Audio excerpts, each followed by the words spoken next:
Car c'est le dernier virage des vacances. Ça sera la magie seulement. Vacances, sans ciné, sans argent, la pluie. En plus, confiné à la piole.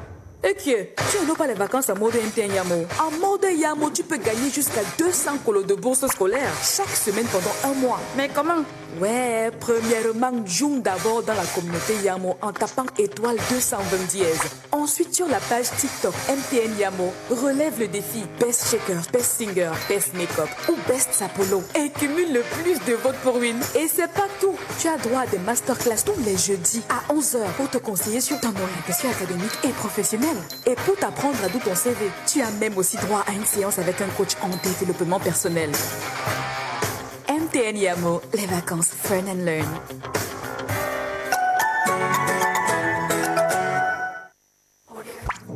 Boys, the holiday no, na last time the time. It go carry fire.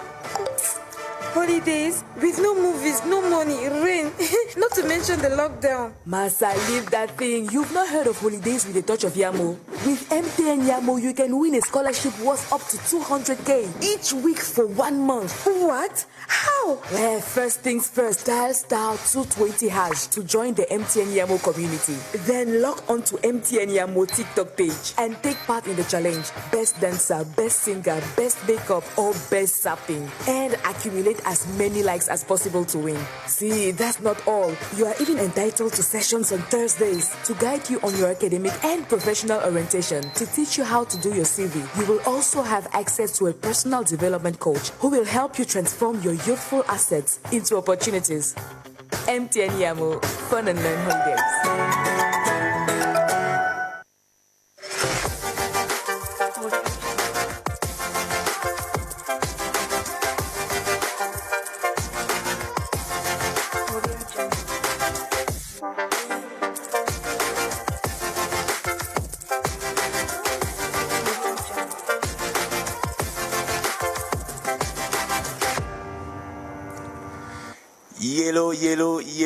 Yellow, qui est connecté déjà là. Yellow, Vero, Clinton. Yellow, Remigen. How are you doing today, Remigen? Welcome back at this new session of Yamo Class. Oui, c'est les Yamo Class du programme Yamo Holidays Vacances. Là, vraiment, nous sommes dans la dernière semaine, last one. La dernière semaine des vacances. Les vacances avec Yamo, on les a célébrées ensemble, peut-être à distance, oui, parce qu'on a profité des bons plans sur MTN Yamo tous les mercredis avec les promos, mais surtout dans un dernier mois de ouf, un dernier mois de folie, avec le challenge qui a été lancé sur la grande communauté TikTok MTN Yamo aujourd'hui, qui compte déjà plus de 1500 membres. Oui, nous sommes déjà plus de 1500 sur la communauté TikTok. Si tu n'es pas encore connecté avec nous, va rapidement sur TikTok. Sur TikTok, tape @MTN Yamo et like pour pouvoir participer au challenge. N'oublie pas, chaque semaine, tu as la possibilité, là il nous reste que 2 semaines, et je crois que c'est aujourd'hui qu'on donnera les résultats de la 3e. Tu as encore la possibilité de gagner soit 100 000, soit 60 000, soit 40 000 en participant simplement au challenge de la semaine. Oui, avec cet argent, tu auras certainement la possibilité d'aider tes parents à faciliter ou alors à te payer l'école pour cette année. Ben oui, ça c'est la dernière semaine. N'oublie pas, lorsque l'école reprend, le coronavirus n'est pas encore terminé. Quand tu seras à l'école avec tes camarades, lorsque tu accompagneras ton petit frère, ta petite soeur, ton frère, n'oublie surtout pas de lui rappeler que oui, il faut qu'elle porte son masque. Yes, just wear your mask to protect yourself, to protect your family, to protect your loved one. Yes, it's really important. N'oublie pas que c'est important de porter son masque pour qu'on puisse totalement ensemble éradiquer ce virus, ce coronavirus qui a menacé le monde, mais qui de manière progressive est en train de nous quitter. Oui, tu nous retrouves aujourd'hui pour les Yamo Class. C'est la 3e session. Et aujourd'hui, nous serons avec un invité spécial. Tu as certainement vu en annonce, il s'appelle André Hott. Nous allons savoir qui c'est juste après cet élément.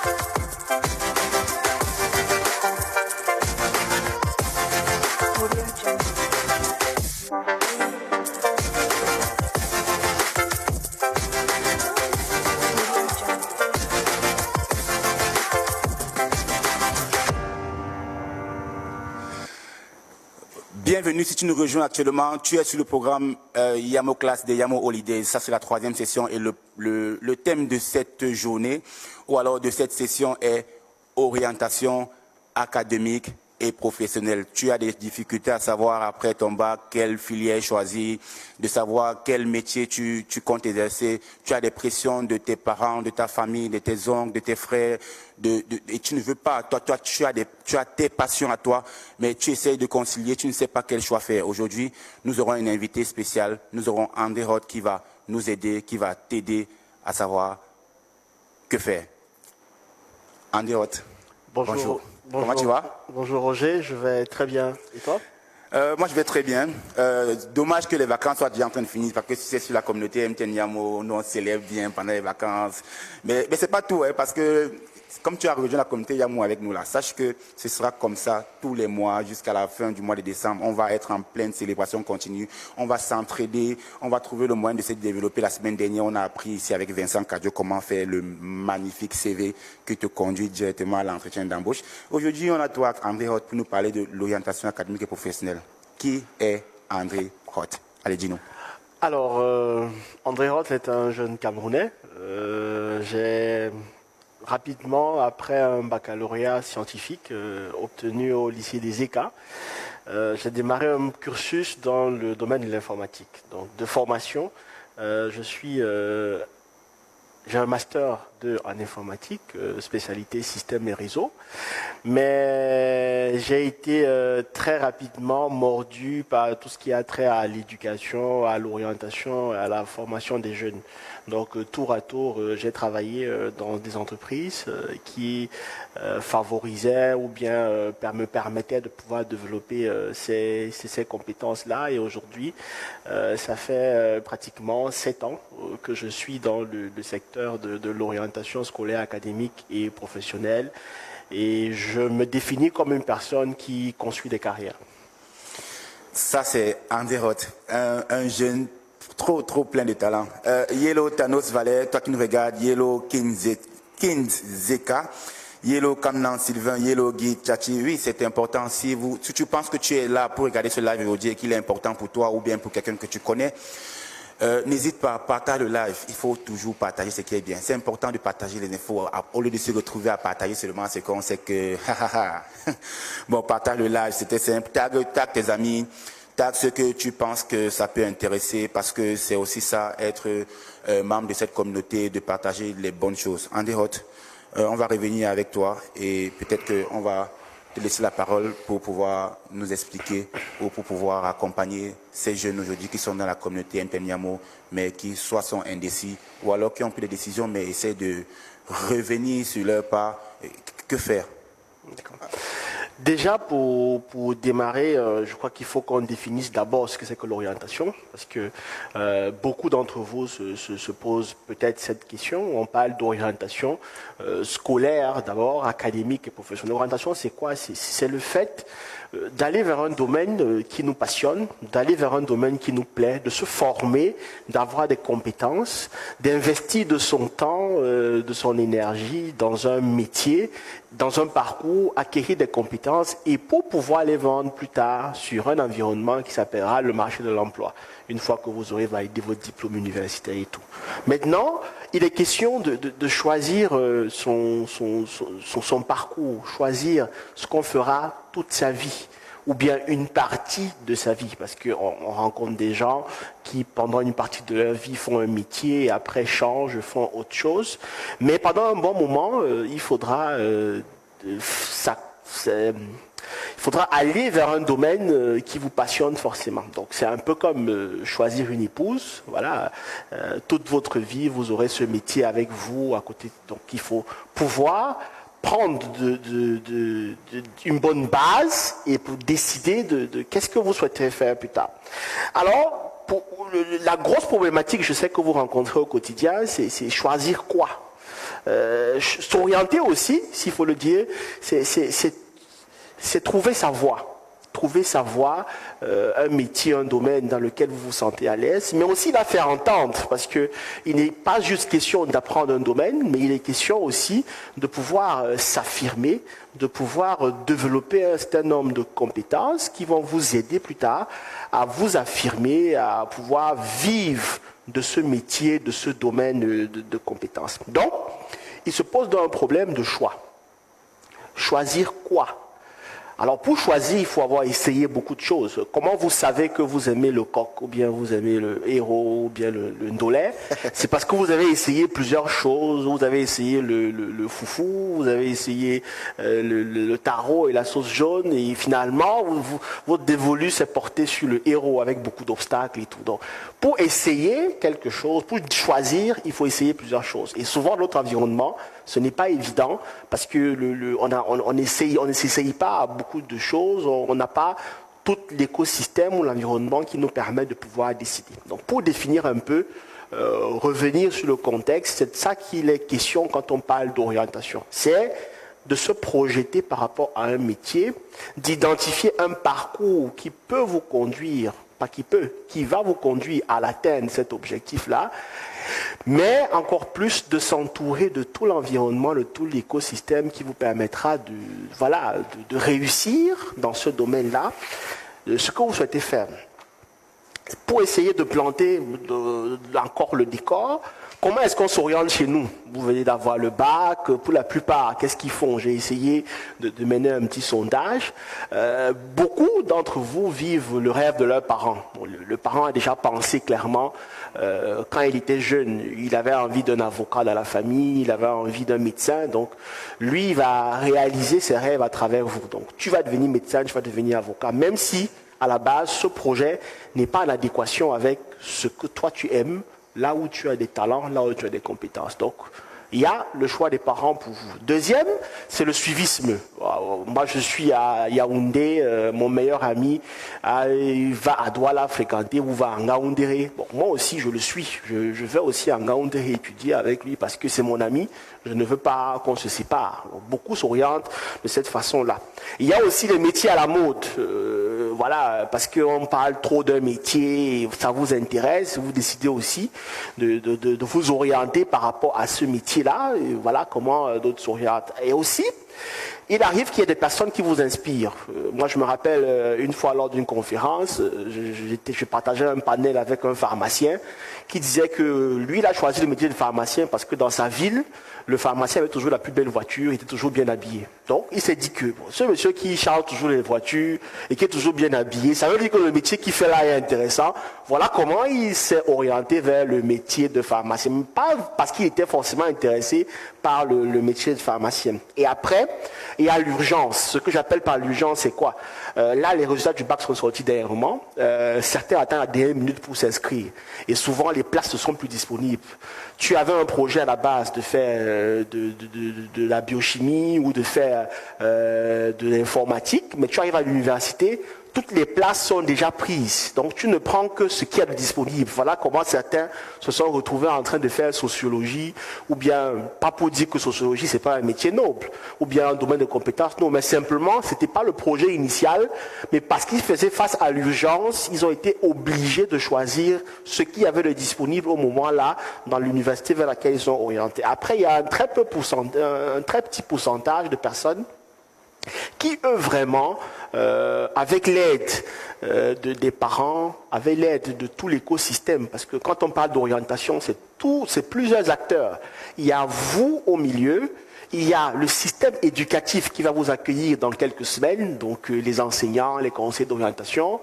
Il y a le monde de l'entreprise, parce que vous vous formez pour intégrer l'entreprise. Donc, de temps en temps, c'est important d'aller vers les entreprises, échanger avec des personnes qui font des métiers, découvrir des métiers, parce qu'il y a beaucoup de métiers qui sont pas connus. Moi, je me rappelle quand je faisais le terminal, je ne savais pas ce que c'est que les ressources humaines, par exemple. Pour moi, ce n'était pas un métier, ça. J'avais déjà des a priori, mais je pense que aller vers la découverte de plusieurs métiers, rencontrer des gens, échanger avec eux, vous permettra d'avoir une idée de ce qu'ils font au quotidien, de vous dire, ok, ça pourrait mieux cadrer avec qui je suis, ma personnalité et ce que je souhaite faire. Donc voilà un peu comment on s'oriente chez nous? Ok, André, peut-être qu'il faut qu'on se rassure que les gens qui nous regardent en ligne sont avec nous. Oui. Et, on va leur poser la question et puis on va attendre qu'ils nous répondent en commentaire. Parce que là, tu as cité plusieurs possibilités de choix de carrière professionnelle, donc d'autres qui l'ont fait parce que leurs parents ont dit, ok, va t'inscrire pour faire droit, parce que je sais que demain tu vas être un avocat, ou bien va faire médecine, je veux que tu ailles faire le cursus, que tu vas faire ça parce que je veux que tu sois un médecin.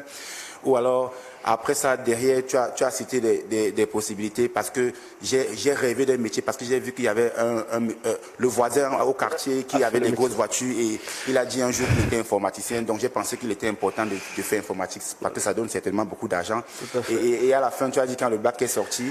Il y a l'urgence. Ça veut dire qu'on avait un projet à la base, mais parce qu'on s'y est pris tard, à la dernière minute. Alors toi qui nous regardes en ligne, là, dis-nous, si tu as déjà eu ton bac aujourd'hui, si tu es déjà placé professionnellement ou pas, qu'est-ce qui a poussé ton orientation? Est-ce que c'était ton parent? Est-ce que c'est parce que toi-même tu étais un métier de rêve depuis l'enfance? Est-ce que c'est parce que tu as été, je sais pas, tu dois dire dominé par les voisins qui avaient des choses, ou bien le rêve des autres est devenu le tien? Qu'est-ce qui a motivé le fait que tu fasses ton choix professionnel ou bien que tu fasses ton choix académique après ton bac? Dis-nous, on veut lire les commentaires, on veut te lire. Alors, pour poursuivre, en attendant le retour dans les commentaires, on va essayer de construire en quelques lignes c'est quoi une bonne méthode d'orientation. Parce que là, on a défini ce que c'est qu'une orientation. On a un peu pris des feedbacks de savoir comment est-ce que les gens s'orientent chez nous. Maintenant, s'il fallait faire les choses dans les règles de l'art, comment est-ce qu'on doit le faire? Parce que je crois que c'est ce que vous attendez. Alors, toute orientation démarre par la connaissance de soi.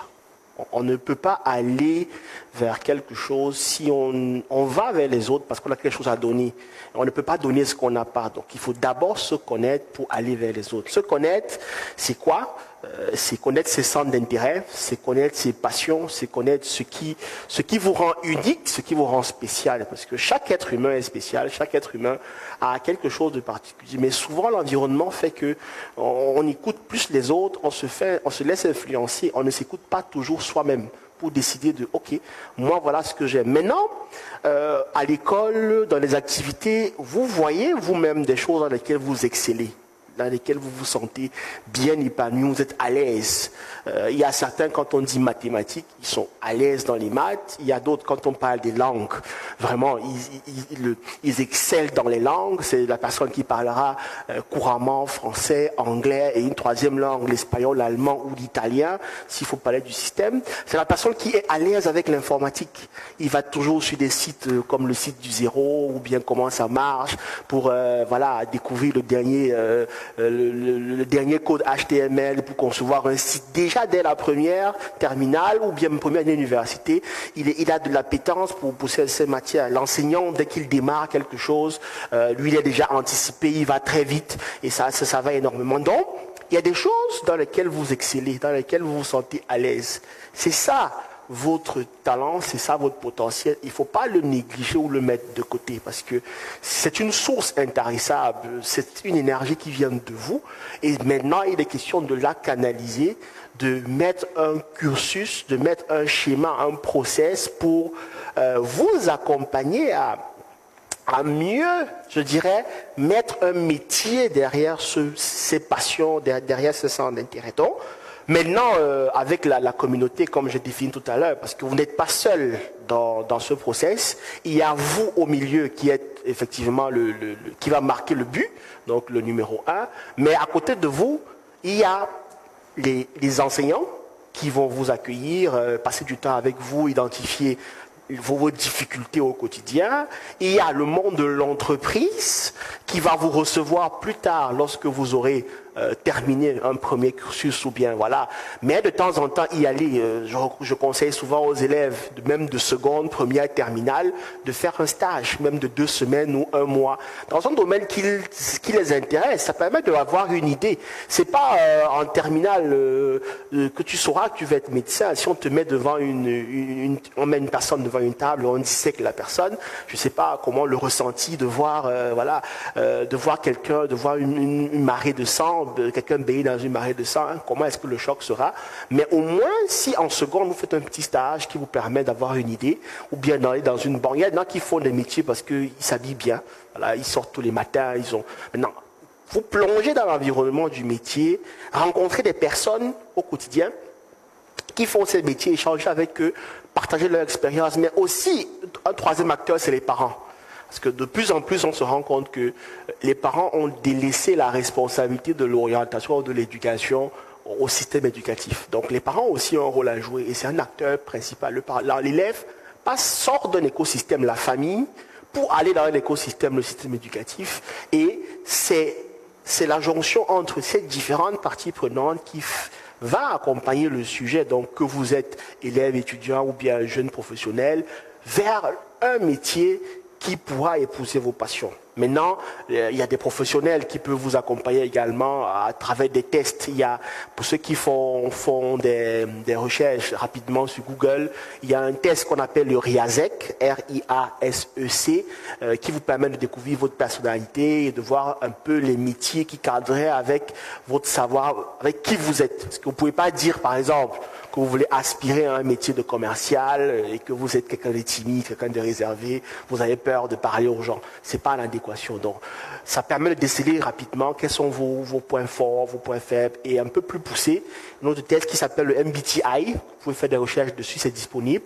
On peut vous accompagner aussi à approfondir, à voir. Maintenant, c'est pas quelque chose de forcément définitif, mais ça vous donne une idée de savoir, ok, voilà un peu ce sur quoi moi je suis fait. Je suis quelqu'un de réaliste, je suis quelqu'un d'artistique, parce que tout ça, c'est des éléments qu'on combine pour voir, ok, comment est-ce qu'avec tout ce potentiel, je peux m'orienter vers X ou bien m'orienter vers Y. Donc, ça c'est la base, se connaître. On ne peut pas démarrer un projet d'orientation ou bien une construction de carrière si on ne part pas de soi et pour découvrir qu'est-ce qu'on aime et qu'est-ce qui nous rend unique, qu'est-ce qui nous rend spécial. En deux, et ça, beaucoup seront peut-être surpris, parce que le constat qu'on fait dans la plupart des écoles, même de formation au niveau universitaire, c'est quand le jeune a le diplôme, il a lancé le chapeau en l'air, le chapeau est en train de tomber, qui se dit, ok, le papier si même que j'ai en main là, c'est pour faire quoi? Ça va m'aider à faire quoi? Non. Lorsqu'on a identifié ses centres d'intérêt, ses passions, il faut se projeter par rapport à un métier. Mettre un nom derrière cette passion, ses centres d'intérêt. Moi, je me rappelle, je vais citer comme ça un métier que je suis beaucoup, le métier d'event planner, par exemple. Quelqu'un qu'on paye pour faire la fête, pour organiser des fêtes. Alors, vous êtes à l'école, membre de la coopérative, vous organisez des événements et tout le temps à l'école, on dit, voilà, vous êtes en train de faire la fête. C'est un potentiel parce que c'est un ensemble de compétences que vous développez. Il faut faire du marketing, il faut recruter des gens et parfois, les jeunes dans les coopératives des lycées font même du crowdfunding parce qu'ils lèvent des fonds pour organiser des événements. Vous avez des talents comme ça, mais commencez à réfléchir, il y a un métier derrière qui s'appelle event planner, par exemple. Je vais citer un autre métier comme ça, le métier d'acheteur. Il y a des gens qu'on paye pour faire des achats. On te paye au quotidien dans une entreprise pour faire des achats. Mais pour les jeunes, ils ne savent pas, ils n'ont pas une connaissance de ces nouveaux métiers qui existent. Mais il y a des entreprises qui ont tous des départements qui gèrent tous ces domaines-là parce que ça a sa place et c'est très important également. Donc, lorsqu'on a fini de définir qui on est, en définissant ses passions, ses centres d'intérêt répertoriés, il faut se projeter par rapport à un métier. Ces centres d'intérêt, ces passions, comment on les appelle sur le milieu professionnel? Donc, j'aime les maths, j'aime les mathématiques ont quelle application? J'aime les langues. Les langues ont quelle application? J'aime les sciences. Les sciences ont quelle correspondance sur le marché de l'emploi? J'aime l'informatique. C'est quoi la correspondance? J'aime si. Donc, faire cette correspondance et mettre un métier sur, mettre un nom sur une passion ou un centre d'intérêt que vous avez. Et là, on a créé le pont entre les deux. On a fait le lien. Maintenant, quand on a choisi un métier, vous avez la possibilité d'élaborer une ébauche de projet professionnel. C'est-à-dire, moi, André, voilà ici ça, voilà ce que j'aime, voilà ce que je fais. Et voici le métier qui pourrait cadrer avec cet ensemble de compétences, de savoir-faire, de savoir-être que je développe au quotidien dans le cadre de mes activités. Alors, en 3, je dirais aussi qu'il faut renforcer cela, parce que quelque chose d'important, c'est de s'entourer de personnes qui font déjà ce métier. Le retour d'expérience est quelque chose de très fort et vous permettra de gagner en temps. Si vous voulez faire quelque chose, entourez-vous des meilleures personnes qui font cette chose-là et apprenez de leur expérience. Vous voyez à 1 mètre, être à côté de quelqu'un qui a de l'expérience dans un domaine ou dans un métier vous permet de voir à 30 mètres et vous gagnez en maturité. Vous avez la possibilité de vous exprimer de façon claire, de façon concrète et faire une recherche d'information. Aujourd'hui, on est quand même une génération bénie. Moi, je dirais cela parce que l'information, elle est accessible. J'ai 2 principaux enseignants que je vous recommande, c'est YouTube et Google. Ils ont très souvent des réponses à toutes les questions. Si vous voulez avoir une information, il faut aller chercher l'information. Il faut vous documenter. Il y a des vidéos en ligne qui parlent, qui résument des fiches métiers, mais des nouveaux métiers. Aujourd'hui, on parle beaucoup d'intelligence artificielle, on parle de big data. Vous êtes passionné de l'informatique. Quel est le lien entre les deux? Pouvoir vous projeter par rapport à ça. Donc, cette recherche d'information vous permettra en vous entourant des personnes qui ont l'expérience, de gagner en maturité et d'être capable aussi de dire, ok, papa, moi, j'aime ça, j'aime ci, j'aime ça, je me suis renseigné, voici le métier que je voulais faire. Parlant de l'obstacle qu'il y a souvent entre les parents, c'est que le parent aime, tout parent, hein, et ça je comprends, dans l'accompagnement que je fais au quotidien, j'essaie de comprendre les parents. Le parent a besoin de garantie. Le parent a besoin d'être rassuré que l'investissement qu'on est en train de faire en ce moment sera rentable. Pourquoi je vais t'envoyer payer une école à 6 ans? Il faut qu'après 3 ans, après 5 ans de formation, que tu puisses apprendre à faire quelque chose de tes mains et gagner ta vie avec. Maintenant, si le parent a exercé ou bien a évolué dans un environnement, il s'est fait un réseau professionnel dans le cadre de cet environnement, c'est tout légitime qu'il ait envie de cloner quelqu'un parce qu'il a déjà imaginé l'environnement. Mais si vous avez de la maturité, arrivez à convaincre votre parent que vous êtes en train de faire, vous avez une bonne démarche, vous vous êtes renseigné par rapport à un métier et vous avez des arguments clairs, chiffrés, pour démontrer que, papa, le métier que je veux faire là, c'est pas un métier que je vais faire, c'est pas un métier de quelqu'un qui a raté sa vie. Je veux faire ce métier parce que je l'aime. Voilà comment je peux gagner ma vie avec ce métier. Et ça, c'est le problème de beaucoup de parents. C'est qu'en tant que jeune, souvent, on n'a pas la maturité de défendre un projet devant un parent avec des arguments et des éléments clés. On vient seulement dire, papa, moi je veux faire ça. Et très souvent, ce qui se passe, c'est que en décembre, non, là on commence là en octobre, là, novembre, je vois une émission sur National Geographic et tout. Papa, je veux faire ce métier. En janvier, on revient encore. Papa, j'ai encore vu ça, je veux faire ce métier. En avril, on revient encore, il va dire, mais celui-ci là, vraiment, c'est un joueur ou bien, je sais pas. Ça fait pas sérieux. Donc, tu manques de constance, tu n'es pas cohérent dans ta démarche. C'est clair que le parent dit, celui-ci ne sait pas encore ce qu'il veut faire, je t'impose ça parce que je crois que c'est plus intéressant, ça va t'aider à pouvoir t'en sortir par rapport à ton métier. Mais si on a une démarche, on s'est renseigné, on s'est entouré de gens qui font ce métier, on s'est documenté. Quand on vient voir son parent, on défend son projet. Papa, quel tel métier, voici les chiffres, voici les besoins du marché, je peux l'exercer dans tel pays, je peux le faire là-bas, je peux le faire ici, je peux le faire ça. Il vous prend plus au sérieux, il est à même de vous accompagner dans tout ce qu'il faut pour pouvoir réaliser ce projet. Maintenant, on se connaît, donc on a fait tout ce qu'il faut pour essayer de mettre un petit profil de qui on est, de comment, voilà. On s'est projeté par rapport à un métier, on a créé un pont, on l'a renforcé en s'entourant de personnes ressources qui ont de l'expérience et qui sont capables de nous donner en même tous les skills, les outils pour pouvoir s'en sortir dans un métier. Il est maintenant important de choisir le parcours qui va vous mener vers ce métier. Maintenant, les parcours, vous venez d'avoir peut-être le baccalauréat, différents parcours existent. Certains commenceront par une formation courte de type déjà.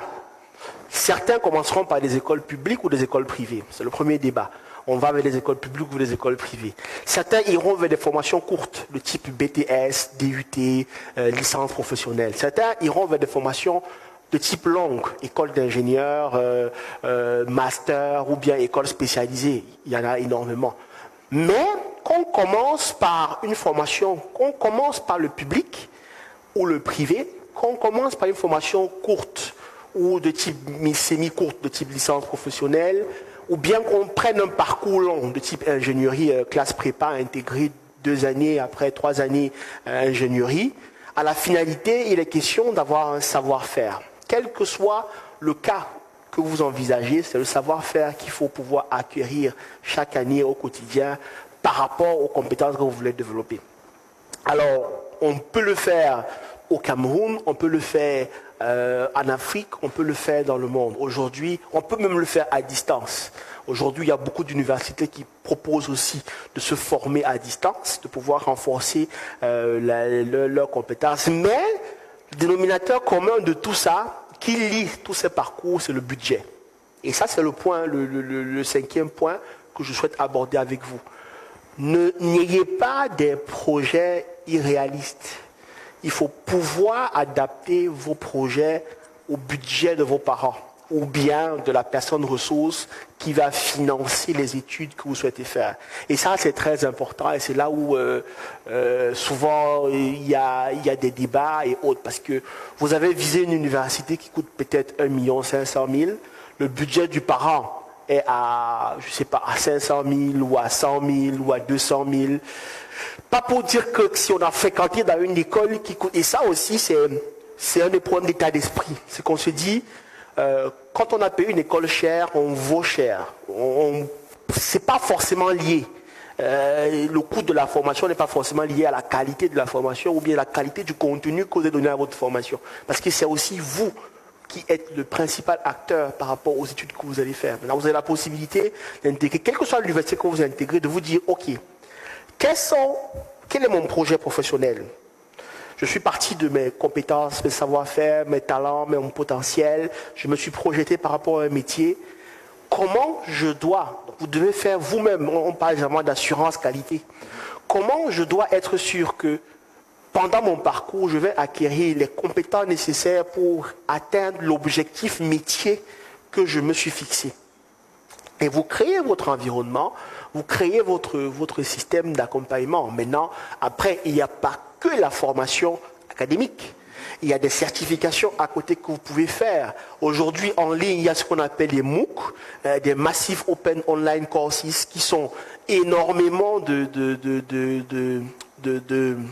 d'environnement, de développement de compétences que vous pouvez acquérir. Il y a des sites comme LinkedIn Learning où il y a énormément de ressources, d'informations que vous pouvez aller acquérir, énormément de compétences. Et maintenant, de vous dire aussi que la compétence n'est pas seulement la compétence que vous développez, mais c'est aussi beaucoup d'autres compétences annexes qui viennent faire de vous le profil. Parce que à la fin du parcours du cursus, ce qu'on retiendra, c'est qu'est-ce qui fait de moi le candidat unique, spécial pour les entreprises qui vont vous accueillir dans 2-3 ans, dans 5 ans pour certains, ou bien même à 0 ou 1 an pour d'autres.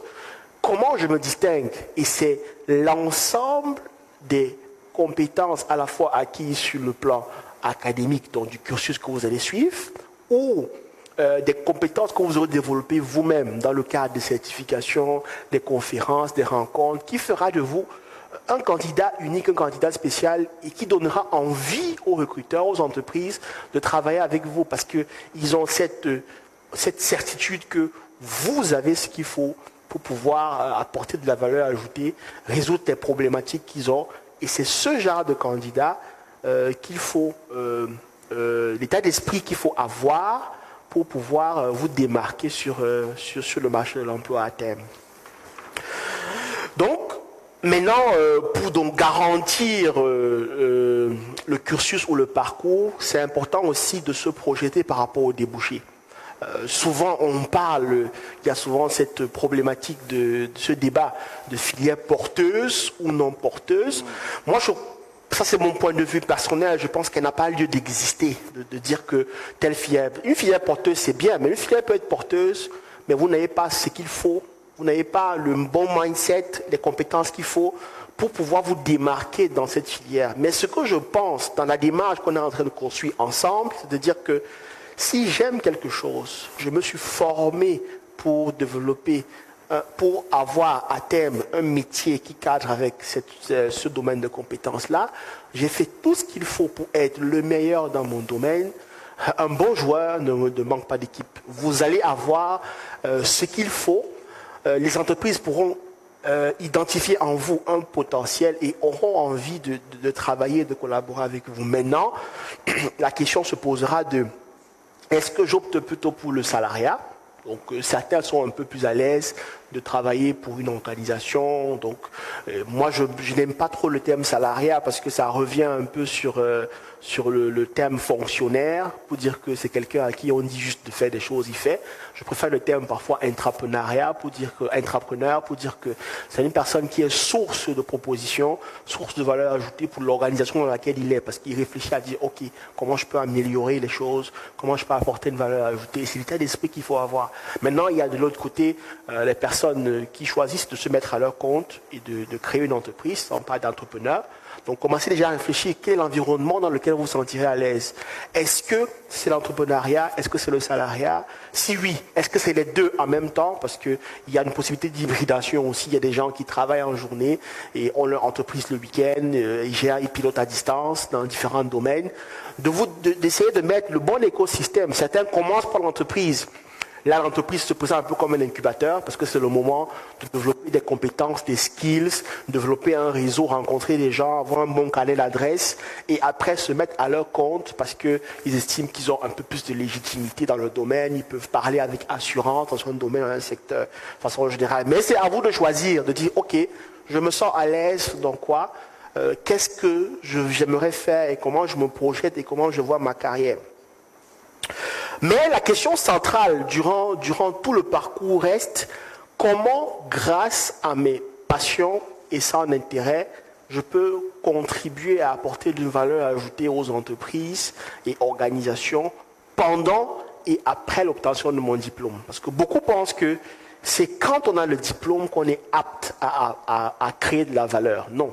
La valeur, vous pouvez la créer au quotidien. La valeur, c'est cette capacité à réfléchir comment résoudre un problème différemment, apporter une dimension, une couche d'innovation qui pourra permettre de se démarquer par rapport aux autres et d'identifier en vous un potentiel, un talent unique. Et c'est ça qu'il est question. Ce n'est pas juste une démarche de dire que vous travaillez, vous êtes dans la mêlée comme tout le monde, mais c'est de vous dire clairement comment je fais pour être unique, pour être spécial. Et je pense que chacun de vous a le potentiel de pouvoir développer cela et se démarquer par rapport aux opportunités qui se présenteront à lui.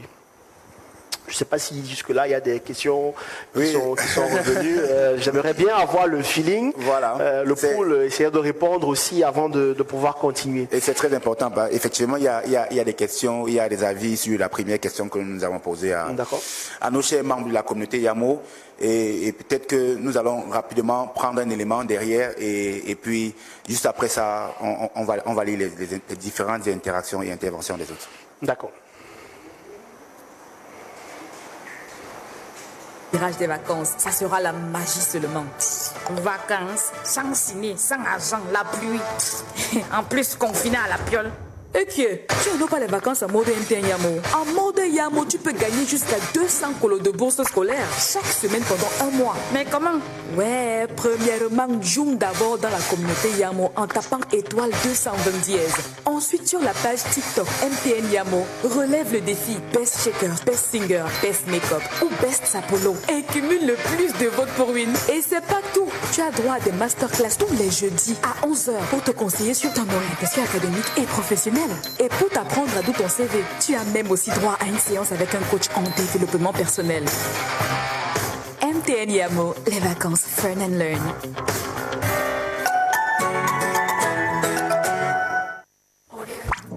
Boy, the holiday no, na last time the time. It go carry fire. Holidays with no movies, no money, rain. Not to mention the lockdown. Massa, leave that thing. You've not heard of holidays with a touch of Yamo. With MTN Yamo, you can win a scholarship worth up to 200k each week for 1 month. What? How? Well, first things first, dial star 220 hash to join the MTN Yamo community. Then log on to MTN Yamo TikTok page and take part in the challenge. Best dancer, best singer, best makeup, or best sapping. And accumulate as many likes as possible to win. See, that's not all. You are even entitled to sessions on Thursdays to guide you on your academic and professional orientation, to teach you how to do your CV. You will also have access to a personal development coach who will help you transform your youthful assets into opportunities. MTN Yamo, Fun and Learn Holidays.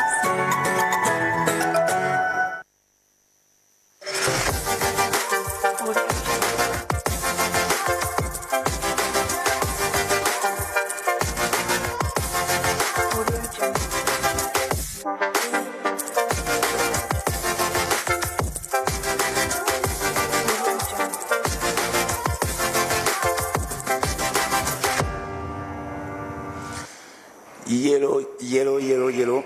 If you are joining us now, you are now in the Yamo class program on the Yamo Holidays. Effectivement, nous sommes sur le programme des Yamo class pour les Yamo MTN Yamo Holidays qui s'achèveront certainement la semaine prochaine parce que oui, nous savons tous que l'école reprend. Si tu n'es pas encore sur la communauté jeune MTN Yamo, la plus grande communauté jeune au Cameroun, il te suffit de taper simplement étoile 220 dièse pour nous rejoindre. Alors tout à l'heure, notre intervenant André Roth a parlé d'un truc important. Il nous a conseillé 2 enseignants, 2 professeurs qui pour lui sont des professeurs particuliers, YouTube et Google.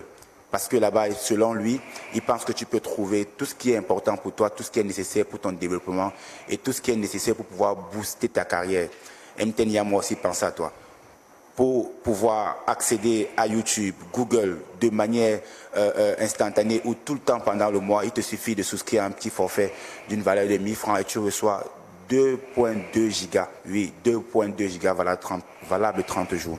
Alors nous allons prendre rapidement, André, si tu le permets, les interventions des membres de la communauté Yamo en ligne. Là. Il y a Joyce Mina qui disait tout à l'heure, bonjour, j'ai fait 4 ans dans un cursus. Mais je ne me sens pas épanoui. Dois-je tout reprendre à zéro ou attendre d'avoir mon diplôme? Alors, Joyce Nina, déjà il faut se poser la bonne question. Pourquoi avoir choisi d'abord ce parcours? Ça c'est important parce que ça te permet de voir maintenant, tout ce qu'on fait dans un parcours n'est pas mauvais. Donc, c'est de se dire, ok, même s'il faut changer, qu'est-ce que je dois garder? On parle généralement en RH de compétences transférables. J'ai besoin de quelles compétences dans mon domaine que je vais utiliser dans le nouveau domaine qui peut-être là vous passionne ou pas. Donc j'aurais peut-être souhaité, si Joyce Nina pouvait préciser de façon claire quel est le domaine dans lequel elle est et si elle veut changer, c'est lesquels. Maintenant, il faut essayer de réfléchir ensemble. C'est de faire un bilan de compétences pour voir, ok, le nouveau domaine dans lequel elle veut s'orienter, c'est lequel. Qu'est-ce qu'elle peut garder du parcours antérieur. Mais moi, je lui aurais conseillé de terminer quand même, parce que c'est une plus-value, de terminer son parcours avant de se réorienter vers d'autres domaines. Moi, et les domaines se croisent et se retrouvent. Je vais prendre par exemple deux parcours que j'ai beaucoup aimé, de personnes que je ne citerai pas, mais que j'apprécie énormément. Une personne qui a fait une licence, par exemple, en chimie, et qui est après totalement allé faire un master en marketing. Et aujourd'hui travaille dans l'industrie pharmaceutique, dans les départements marketing des industries pharmaceutiques. Donc la personne est arrivée à faire une corrélation entre ces deux parcours. Initial, licence en chimie, puis un master en marketing, et la personne occupe des postes de marketing dans l'industrie pharmaceutique. Donc la personne a pu coupler les deux parcours qu'elle suit de façon générale. Je prends un deuxième parcours. Quelqu'un qui a fait une licence trilingue, français, anglais, espagnol, et qui après est allé faire un MBA en gestion d'entreprise et aujourd'hui se retrouve en train de gérer tout ce qui est plateforme digitale pour les entreprises. Qui est le meilleur community manager? Moi, je prends juste un exemple, c'est celui qui parle français, anglais, espagnol ou français, anglais, allemand. Et aujourd'hui, la personne occupe les postes de digital marketing, digital content manager dans les organisations. Mais voilà comment elle a utilisé son parcours antérieur, a ajouté une dimension business derrière et aujourd'hui arrive à couper les deux. Donc un parcours n'est pas seulement linéaire, mais c'est de se dire, ok, qu'est-ce que j'ai fait, je veux m'orienter vers quoi et comment je capitalise par rapport à tout cela, avoir une bonne orientation et par rapport aux besoins du marché de l'emploi aussi. Alors André, peut-être que pour rester sur le parcours qui n'est pas forcément linéaire, et sur la question, tu parlais tout à l'heure des trilingues. Oui. On va rester sur Thuine Marie-Josée qui dit « Bonjour, j'ai eu mon bac A4 chinois cette année. Mon choix de métier professionnel, je l'ai pris moi-même. Et j'ai soumis mon choix à ma maman qui a été d'accord. Je voudrais être interprète. Mais pour l'instant, je vais d'abord faire marketing, communication et vente à l'université. Est-ce que tu penses que pour ce parcours qui n'est pas linéaire, qui se veut dynamique, est-ce qu'elle fait le bon choix? Si elle veut être interprète, moi, parce que de la même manière, il y a des choses qu'on peut faire à la base, il y a des choses qu'on ne peut plus faire après. Donc, elle veut faire marketing, commerce, vente, par exemple. Moi, je l'aurais commencé, s'il a la passion pour les langues, de commencer par les langues. Après, on peut toujours, il y a ce qu'on appelle des passerelles, on peut toujours faire, après un bac plus 3, un cursus de master, un cursus de MBA, un cursus pour pouvoir rattraper cela. Mais si elle fait 3 ans dans le commerce, marketing commerce, revenir apprendre les langues après, elle aura perdu son agilité ou bien sa fluidité ou bien sa maîtrise des langues.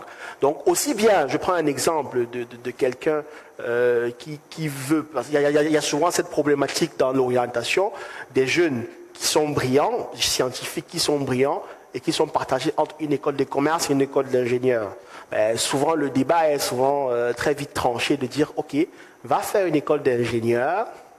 Et après, tu peux toujours faire un MBA, tu peux toujours faire un master spécialisé dans un domaine spécifique après.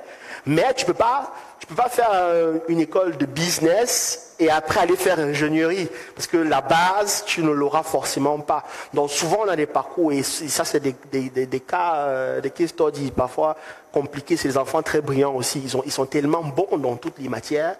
Il faut trouver quelque chose, essayer de construire un parcours pour pouvoir les accompagner. Donc, pour revenir à la question de Marie-Josée, c'est de dire, moi, si je l'aurais conseillé, c'est plus... Les langues elles sont beaucoup plus fluides quand on est jeune. On peut facilement modeler cela. Donc, c'est plus facile pour elle d'aller faire la STI ou bien l'école d'interprétariat. Je crois que c'est la STI, une autre école d'interprétariat. De faire son parcours. Et après, elle peut faire un concours à l'ESSEC, elle peut faire un concours à l'UQAC, elle peut faire un concours à l'IRIC de marketing international. Et peut-être se retrouver en train de gérer un département import-export où elle a sur un projet sur le long terme 3-4 pays filiales qu'elle dirige. Parce que la vérité est que dans le monde dans lequel on est, demain ou après-demain, la barrière ne sera plus la compétence, mais la barrière sera la langue. Alors, il y a Franck Tamac qui peut-être va revenir sur une problématique de base sur laquelle tu faisais allusion tout à l'heure. En atelier orientation, comment déconstruire les choix des parents, le suivisme dans l'esprit des nouveaux bacheliers vers un objectif, vers un choix objectif. C'est-à-dire que les bacheliers finalement restent dans un suivisme de « Ok, mon papa a dit qu'il veut que je sois médecin. Mon papa veut que je sois un expert comptable parce qu'il sait qu'il a son ami qui est expert comptable. Mon papa pense que le métier de l'avenir, c'est Alors, parce que mon papa le pense, par suivisme du choix de mon parent, comment déconstruire ça toi aujourd'hui si tu dois parler à un bachelier qui ça fait quoi, un mois a eu son bac, tu dois déconstruire le choix de son père pour son choix à lui. Qu'est-ce que tu lui dirais?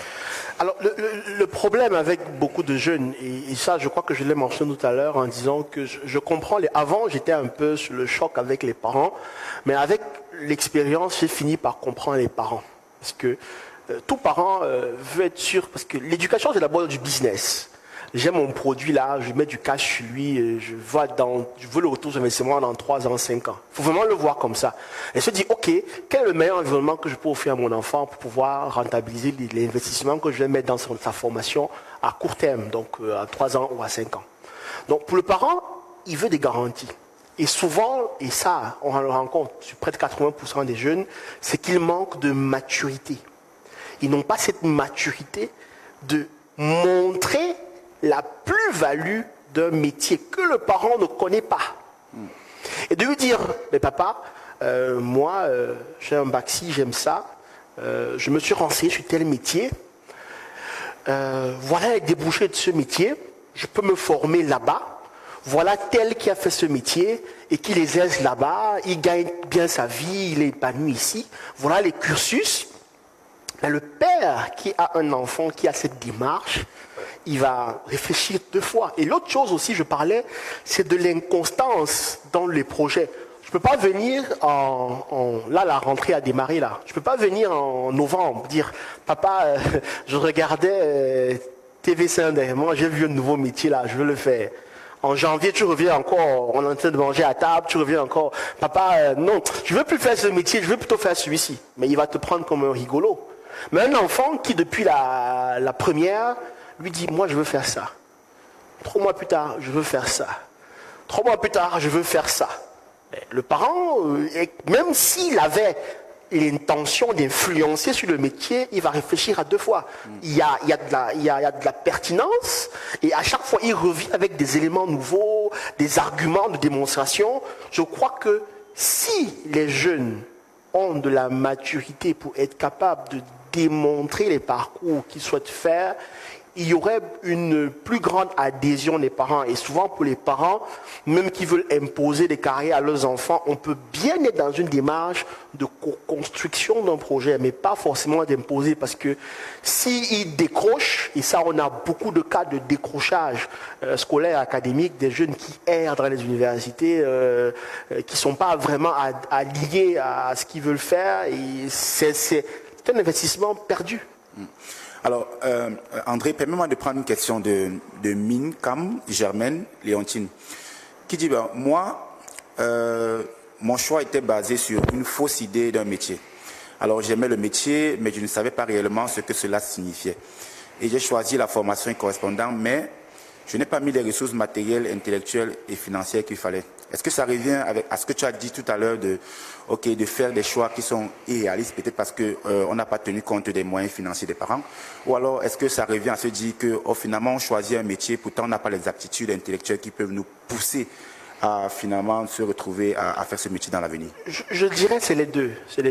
Il faut partir toujours de quelque chose dans lequel on se sent à l'aise, on a de l'appétence, on a des compétences, on a un intérêt particulier, et dans la démarche de co-construction du projet avec le parent, c'est d'intégrer la dimension budget.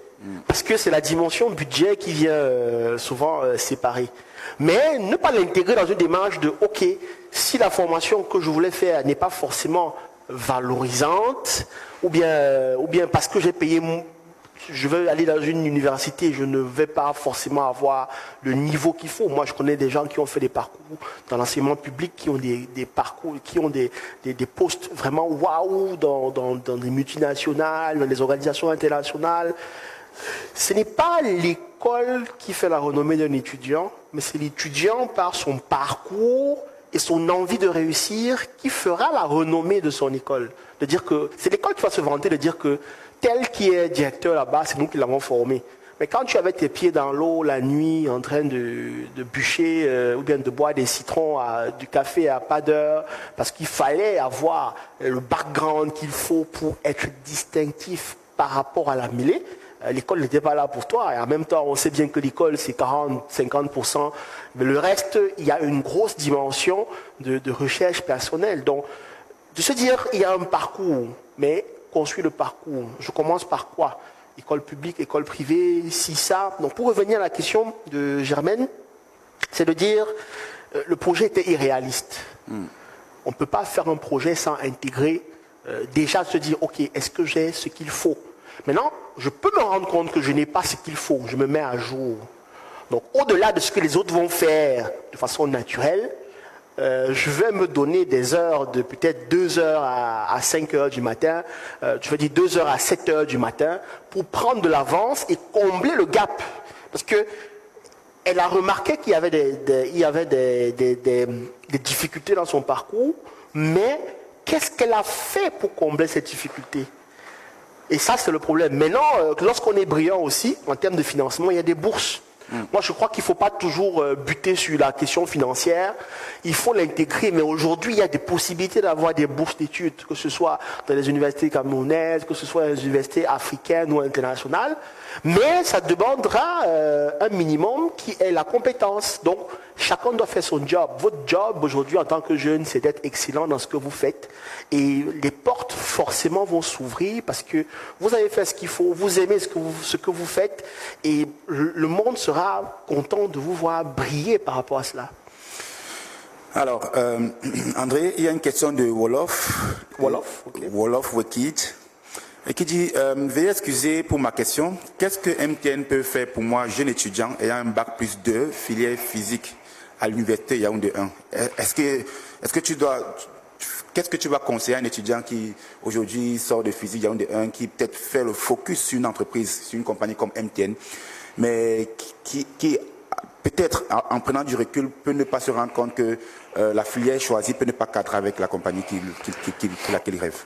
Bon, je ne sais pas si la question de Wolof, c'est de vouloir intégrer MTN Cameroun, mais c'est de se dire, je crois que des profils physiques, MTN peut en avoir besoin. Maintenant, dans quel domaine? Je veux dire, c'est de se dire, ok, ceux qui ont eu des parcours dans l'ingénierie, qu'est-ce qu'ils ont comme besoin en compétences? La physique est utilisée dans les télécommunications, en termes de radio, en termes de SIG, voilà. Maintenant, comment j'oriente ça par rapport? C'est peut-être après sa licence, faire une école, peut-être d'avoir le profil. Parce que quand on veut intégrer une entreprise aussi, c'est de se dire, quels sont les parcours de ceux qui ont fait ces entreprises?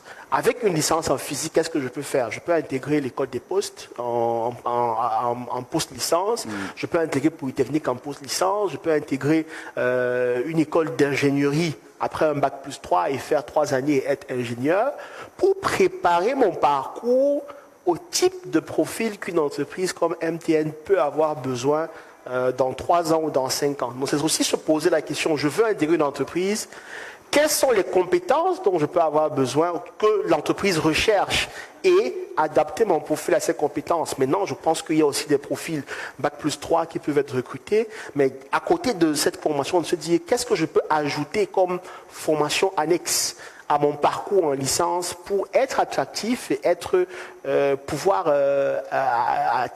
retenir l'attention d'un recruteur de MTN ou par rapport à une position. Il faut déjà qu'il y ait une position, il faut qu'il y ait un besoin, il faut qu'il y ait une position et que je sois le meilleur par rapport au poste pour pouvoir être retenu. Tout à fait. Merci André. On va prendre une question de Sandou Koné qui dit comment être sûr qu'une orientation est vraiment faite pour nous. Alors j'ai une amie qui, après 4 ans de médecine, avec pourtant de très bonnes notes, veut tout recommencer. Alors, j'ai ce même cas aussi avec un étudiant avec lequel je travaille en ce moment, qui effectivement aussi a fait la médecine et qui veut changer. On ne peut pas toujours être sûr. On ne peut pas toujours être sûr de ce qu'on veut faire. Et c'est un peu les deux classes entre l'orientation à l'ancienne et l'orientation aujourd'hui. Aujourd'hui, le gros challenge de l'orientation, c'est accompagner les jeunes, les capacités, les outiller à posséder des aptitudes qui vont leur permettre d'adapter leur profil aux besoins du marché tout au long de leur vie. S'orienter aujourd'hui, c'est avoir des outils, des outils qui vont vous permettre d'adapter votre profil tout au long de votre vie. Maintenant, on peut s'être trompé. On peut se tromper de carrière. Elle a commencé un cursus en médecine et aujourd'hui, après 4 ans, elle n'est peut-être pas intéressée. La médecine ne lui fait plus le waouh qu'elle se faisait avant, mais il y a des possibilités de réorientation. Mais ne pas se réorienter sans faire quand même un bilan de compétences. Ok, avec un bac plus 4, la médecine c'était 6 ans, mais avec un bac plus 4 en médecine, aujourd'hui, je n'ai pas fini mon parcours. Vers quel parcours je pourrais m'orienter? Il y a l'industrie pharmaceutique qui peut accueillir la santé publique, donc coacher des professionnels de santé, pas forcément pour être médecin.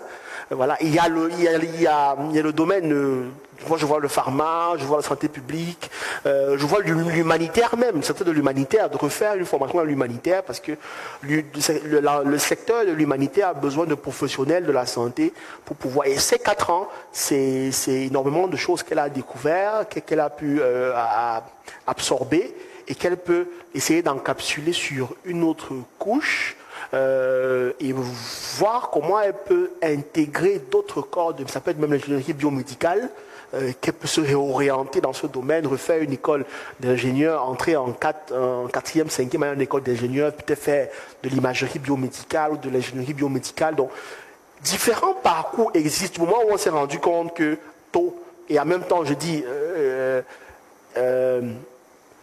il faut pas, on n'est pas venu sur Terre pour être malheureux. Si à un moment on se rend compte que si je fais ce métier, je serai comme tout le monde, mais il y a tel autre métier que si je le fais, je pourrais exceller, ben, pourquoi ne pas aller? Moi je dis toujours que, et ça c'est mon expérience personnelle aussi, faire 1 an à faire ce qu'on aime, c'est 10 ans à faire ce dans quoi on n'était pas forcément destiné, parce que tout le temps, vous êtes passionné, vous aimez ce que vous faites et vous arrivez à avoir le bonheur, la joie dans le regard des autres par rapport à quelque chose que vous avez délivré et fait. Et ça n'a pas de prix. On ne peut pas vous payer pour ça. La seule satisfaction que vous avez, c'est ce que vous apportez aux autres. Donc, on peut se réorienter, mais faire un bilan de compétences pour identifier quelles sont les compétences que je peux transférer vers le nouveau domaine, secteur dans lequel je veux partir, et après, mesurer aussi l'environnement, le marché, l'emploi, parce que la finalité, à terme, c'est l'employabilité. Ok, André, on va peut-être prendre encore deux ou trois questions pour clôturer cette session. La première question, c'est, il y a plein de jeunes aujourd'hui dans la communauté qui sont membres de la communauté Yamo. Quand on est souvent descendu sur le terrain pour discuter avec eux, échanger avec eux, ils se sont retrouvés à avoir fait des choix académiques. Et lorsqu'ils ont fini le cursus, après l'emploi est devenu difficile. Et à ce moment-là, on commence à s'interroger, à se dire, est-ce que j'ai fait le mauvais choix? J'arrive pas à trouver un emploi. Qu'est-ce que je dois faire? Est-ce que je dois me relancer sur une autre formation, c'est-à-dire reprendre tout depuis le niveau 1? Ou est-ce que je dois trouver, en fonction des métiers de l'actualité, une formation qui me permettrait de finalement avoir une insertion professionnelle facile?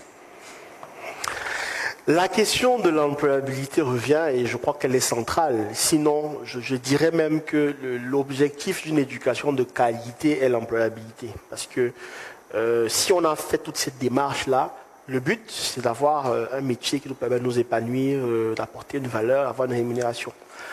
Maintenant, je poserai juste une question à cet étudiant, de dire que comment tu as passé tes années d'université? Parce que être étudiant, c'est un métier. Parce que tu développes des compétences et tu t'entoures de personnes. Maintenant, est-ce que toi-même, en tant qu'étudiant, tu sens que tu es différent et que tu peux apporter un plus? C'est ça que mettre en question. Il y a beaucoup de jeunes qui ne sont pas honnêtes. Je dirais qu'ils n'ont pas l'honnêteté. Ils ont fait l'école, mais eux-mêmes sont conscients qu'ils ont bâclé le diplôme qu'ils ont. C'est-à-dire que sur 100% de compétences, ils ont la conscience que le diplôme qu'ils ont là, ils n'ont pu acquérir que 20%. Donc, il y a un gap énorme à combler. Donc, quand on a les honnêteté là, c'est d'aller revalider les UV qu'on n'a pas pu valider. Maintenant, le marché de l'emploi peut être compliqué. Et il faut mettre des stratégies en place pour pouvoir se démarquer. Stratégie, c'est quoi? C'est rencontrer de bonnes personnes, avoir des mentors professionnels qui peuvent vous inspirer, vous accompagner et ne pas se décourager. Moi, souvent, je coach des jeunes, je les accompagne vers l'employabilité. Et souvent, je leur demande, entre novembre et janvier, vous avez envoyé combien de demandes d'emploi? Novembre et mars. Et le gars me dit 10 demandes d'emploi. Mais comment tu fais le travail entre novembre et mars, tu as envoyé 10 demandes d'emploi? Bon, je m'attendais à ce qu'ils me disent au moins 400 demandes d'emploi. Parce que il faut être agressif. C'est pas juste de... Je veux dire, chercher le travail, c'est un travail. Tout à fait. C'est sortir tous les matins, c'est prospecter, c'est prendre des renseignements, rentrer le soir, faire des recherches sur l'entreprise, adapter son CV aux besoins de l'entreprise, c'est bien s'habiller. Et là, s'il y a des parents qui nous écoutent, beaucoup de parents envoient les enfants à l'école, ils sont diplômés et leur disent cherche le travail. Ben, pour chercher le travail, il faut l'argent. Donc souvent, je dis aux parents, il y a une dernière scolarité qu'on appelle recherche d'emploi. Ouais. Donne de l'argent à ton enfant pour chercher le travail. Parce qu'il faudra imprimer des CV, il faudra sortir tous les matins, il faudra être bien habillé. Moi, quand je cherche le travail, je me donne peut-être 2 mois. Tous les matins, je sors avec mon sac, comme si je vais travailler. Je cherche le travail de 8h à 12h. Je mange à la pause comme tout le monde. Je recherche encore le travail de 14h à 18h. Je le fais pendant 1 mois. Et je ne pense pas que tu peux avoir cette démarche et tu ne trouves pas, honnêtement. Si on sait qu'on est un bon produit, parce que ça aussi, c'est de se dire, ok, la compétence que j'ai, est-ce qu'elle est absorbable dans un marché? Est-ce que j'ai une compétence que le marché veut? Et comment je peux apporter un plus? Une fois que cette adéquation a été mise en place, moi je crois que le reste, ça se fait tout seul. Maintenant, après, se faire entourer, se faire conseiller et se remettre en question. Parce que parfois, tu penses que tu fais bien, mais tu ne te remets pas en question. Rencontre des gens qui ont plus d'expérience que toi, une expérience métier, expérience en termes de coaching, pour dire, ok, ça tu as mal fait, ton CV tu ne l'as pas bien fait, je crois que l'édition précédente les a détaillés par rapport à ça. Parfois, ils ont fait des choses, mais ils ne savent pas se vendre. Donc, il y a tout ce qu'on appelle les soft skills, il y a des compétences qui accompagnent le métier qu'on veut vendre sur le marché de l'emploi. Et beaucoup ont cette posture aussi d'aller demander le travail. Je suis désolé, on ne demande pas le travail. Tu vas offrir une compétence et pour avoir ce niveau de mindset, il faut être sûr de ce qu'on veut, ce qu'on peut apporter. Moi, quand je viens dans une entreprise, je sais que je peux faire ça. Je t'apporte cette plus-value et tu me payes par rapport à la rémunération, une rémunération conséquente, à la valeur ajoutée que je suis capable de t'apporter. Lorsqu'on a cette confiance et cette assurance, je crois que le travail, tu le trouves. Parce que tu peux le créer aussi. Ok. Alors, il y a Cupidon Choco là qui aujourd'hui est à un niveau 2 informatique, mais en tronc commun, et puis il hésite, il ne sait pas quel choix faire entre se spécialiser en programmation ou se spécialiser. Il est à un niveau 2? Oui, il est à un niveau 2 actuellement. Oui. Et il est en tronc commun encore, et c'est informatique, et il ne sait pas quel choix faire entre se spécialiser en programmation ou se spécialiser en réseau, en fonction des besoins aujourd'hui que le marché sollicite. Bon, l'orientation développement, c'est déjà se poser la question, est-ce que je suis un bon développeur? Est-ce que j'ai les aptitudes pour le développement? Parce que si tu as les aptitudes, moi je crois qu'aujourd'hui, le développement est un grand champ. Si on est bien prêt, comme on dit, on est prêt à absorber une ligne de code, à rester, à changer un point virgule qu'on ne voit pas toute une nuit. Si on a cette passion, cet amour, honnêtement, il faut aller vers le développement parce qu'il y a énormément de choses à venir dedans. Aujourd'hui, notre gouvernement, nos États, notre pays a d'énormes problèmes en tout ce qui est données, tout ce qui est structuration, tout ce qui est... Donc je crois qu'il y a un marché énorme dans le domaine du développement et ça ne demande pas beaucoup d'infrastructures. On a juste besoin d'un ordinateur, d'Internet et des outils.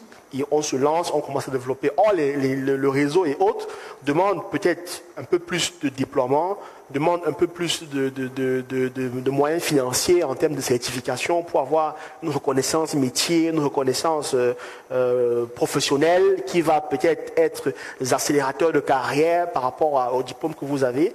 Maintenant, tout dépend de ce que vous aimez. Mais je pense que le développement a beaucoup plus d'opportunités parce que ça ne demande pas trop de ressources déjà pour acquérir la compétence et à la fin, ça vous apporte quelque chose de vraiment formidable. Alors peut-être que ça va être la dernière question de cette session. C'est Cyril Feudieu qui, lui, un peu dans l'embarras. Salut, moi je suis en difficulté dans le choix d'une université privée dont les diplômes sont reconnus au moins par l'État camerounais et les entreprises de la place. Enfin, juste question d'éviter un parcours universitaire pour après avoir des diplômes qui pourraient être méconnus en entreprise. Tout dépend de ce qu'il veut faire. Je crois que sur le site du MINESUP, il y a la liste le site du ministère de l'Enseignement supérieur, il y a la liste de l'ensemble des IPES, instituts privés d'enseignement supérieur, reconnus et accrédités par le ministère de l'Enseignement supérieur. Il peut trouver toutes les informations. Maintenant, après, tout dépend du métier qu'il veut faire ou bien du parcours qu'il veut choisir. Il y a énormément d'écoles à la fois publiques, à la fois privées, qui sont sur le marché et dans lesquelles Cyril peut suivre sa formation et bien s'épanouir, quoi, globalement.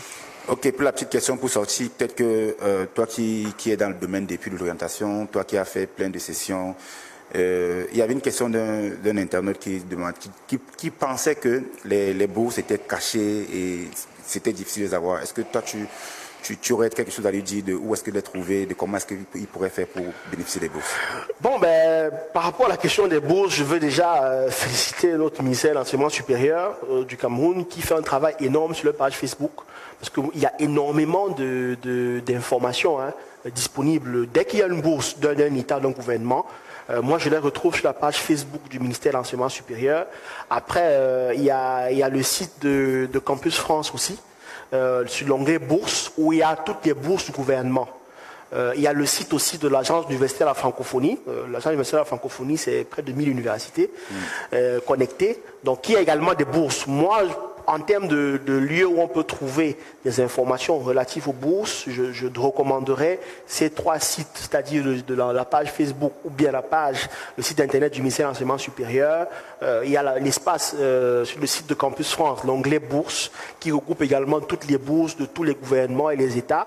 Et sur le site de l'Agence universitaire de la francophonie aussi, qui a un ensemble de bourses, de programmes accessibles. Il y a également le programme Erasmus Mundus. Si vous regardez sur le site de la coopération de l'Union européenne, Erasmus, c'est un très bon programme où vous fréquentez dans près de 4 pays. Vous faites un programme dans 4 pays de 4 langues différentes. Et je connais beaucoup de jeunes des universités locales ici qui ont pu bénéficier de ce programme et qui sont très épanouis dans leur carrière. Donc ça, c'est 4 sites de référence que je pourrais recommander de consulter régulièrement parce que l'information est presque toujours mise à jour, quoi. Merci André, merci infiniment pour cette session de clôture. Est-ce que tu aurais un mot pour la fin?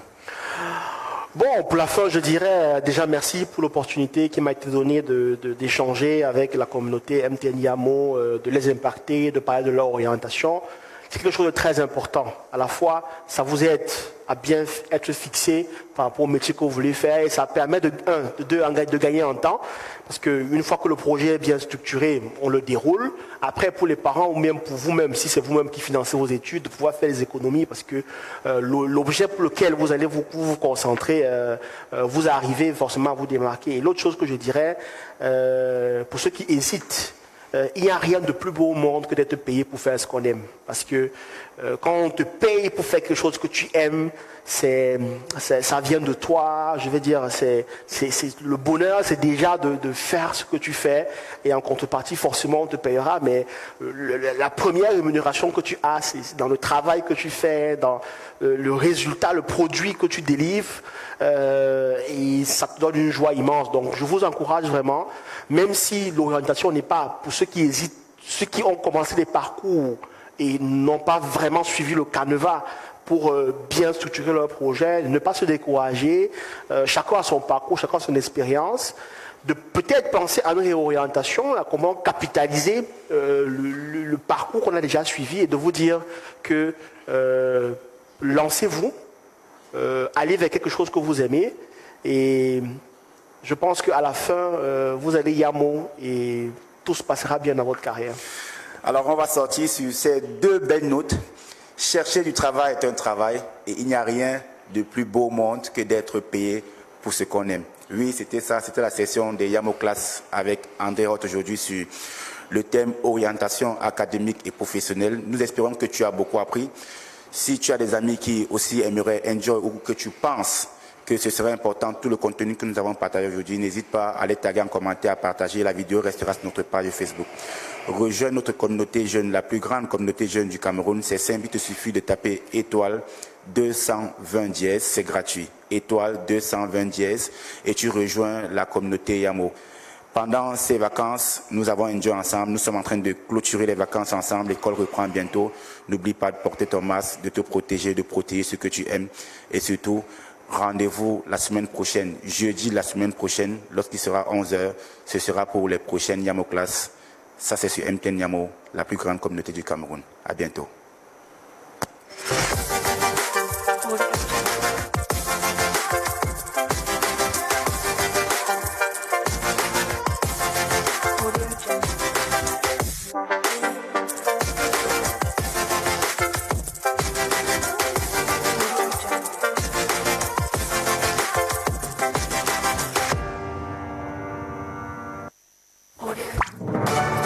C'est le dernier virage des vacances. Ça sera la magie seulement.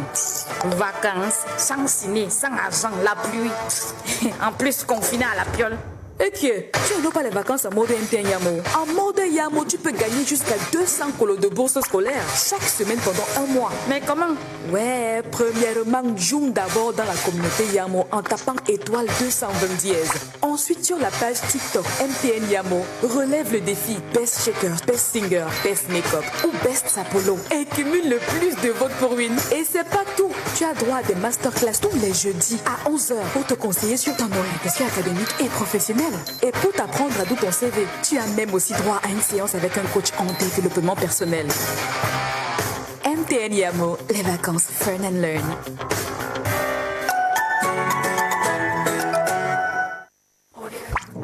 Boys, the holiday no, na last time the time. It go carry fire. Holidays with no movies, no money, rain, not to mention the lockdown. Massa, leave that thing. You've not heard of holidays with a touch of Yamo. With MTN Yamo, you can win a scholarship worth up to 200k each week for 1 month. What? How? Well, first things first, dial *220# to join the MTN Yamo community. Then log on to MTN Yamo TikTok page and take part in the challenge. Best dancer, best singer, best makeup, or best sapping. And accumulate as many likes as possible to win. See, that's not all. You are even entitled to sessions on Thursdays to guide you on your academic and professional orientation, to teach you how to do your CV. You will also have access to a personal development coach who will help you transform your youthful assets into opportunities. MTN Yamo, Fun and Learn Holidays.